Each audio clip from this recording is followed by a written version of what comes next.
My idea of a scientist was an old white guy with this crazy funky hair who had a love for science since he was a little kid, or this like quirky lady who spends all of her time in the lab.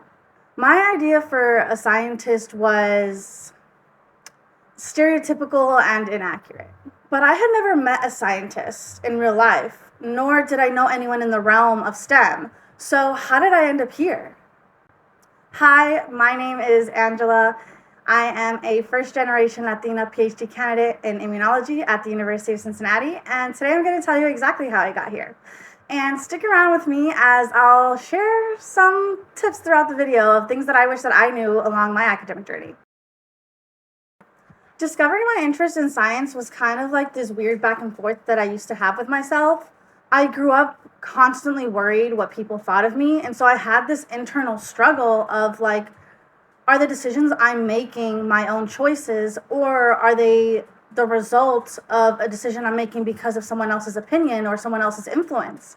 And so I grew up looking for careers that were socially accepted as cool, so that I can grow up to end this narrative that I was this weird, nerdy, geeky person. Me? A scientist? That's so nerdy. I remember thinking to myself, as I was also secretly romanticizing the life of a scientist, the intelligence and the magic. I remember screaming in excitement as I ripped open a box and flung all the package contents across the kitchen. I concentrate harder than ever before as I connect wires to pieces of metal and metal to lemons. And then, magic. I turned on a forking clock with a lemon. I had nothing but questions. Clearly, even back then, I had the mind of a scientist and didn't even know it. This memory is often one that I thought back to when I thought about what I wanted to do for the rest of my life. And once I was finally not in denial, it's how I knew I wanted to go into science.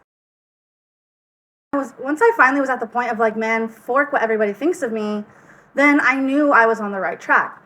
But the thing is I was still on the track of a first-generation student. And being a first-generation student is kind of like, it's like walking into class on the very first day, and the professor walks in and asks everyone, okay, who read the syllabus and is prepared for today's quiz? And you're looking around and everyone's raising their hand except for you. And you realize everyone's read the syllabus except for you. And so everyone knows what they're supposed to do except for you. It's daunting, especially when you're met with all of these academic challenges that you didn't know existed, or even worse, you don't even know what degree you're supposed to be striving for. It was my first ever freshman college science course when I realized what a PhD was and whether I might even want to do one. I had no idea what I was doing. I was an undecided major still, and I was sitting there like, I don't even know what the fork I want to do with science, so like, why am I here? But in walks the professor, and she's this 4'10" quirky lady who is super excited to share her first lecture. What you can do with a chemistry degree. And I'm looking at this PowerPoint like, who the fork would want to do philosophy of chemistry? It's funny because clearly I didn't know what a PhD was. But as she continued on, she opened up a whole new world for me. You mean I don't need to go to medical school to do science? You mean I don't need to go into significant debt to do science? Count me in. I changed my major that same day. But what now? What's next? I had no clue. And so honestly, I did nothing. But I got lucky. I was approached by a research program to apply to them. And this program ended up teaching me everything that I needed to know about being a scientist and going on to pursue a PhD.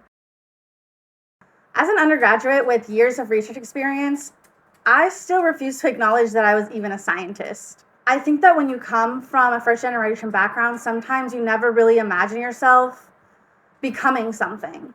And so when you do the work to get there, you're kind of in disbelief. I think this is sort of one thing that drove me to do a PhD was I felt like an imposter despite me doing research and being in science. And what better way to feel less like an imposter than to pursue more and more knowledge, right? But whether I believed it or not, I was a scientist the moment that I did that lemon clock experiment at home. But I only just started feeling like a scientist.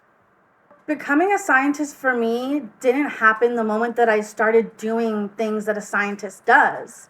Becoming a scientist for me is a progression over time towards being able to raise my hand in that classroom because I read the syllabus and because I'm confident enough to take that pop quiz.